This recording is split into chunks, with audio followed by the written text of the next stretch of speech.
Ikaw talaga. Naniwala ka naman! Ah! Sa sparring lang siya natalo. Hindi mo magpapakamatay na dahilan doon. Madali ka rin nakuhin, ano bata? Baliw ka talaga, Kuya! Lakasan mo bang suntok ko? Pag puro kanan, gamitin mo naman ang kaliwa.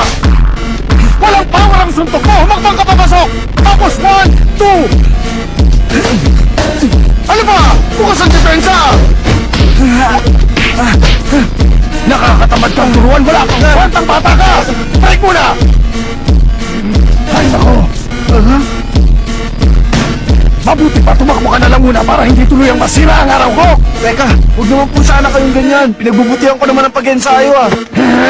Anong pinagbubutihan ang sinasabi mo? Para kang binabay kong sumutok, hindi ka magiging pro kung lalabot-labot ka dyan! Opo,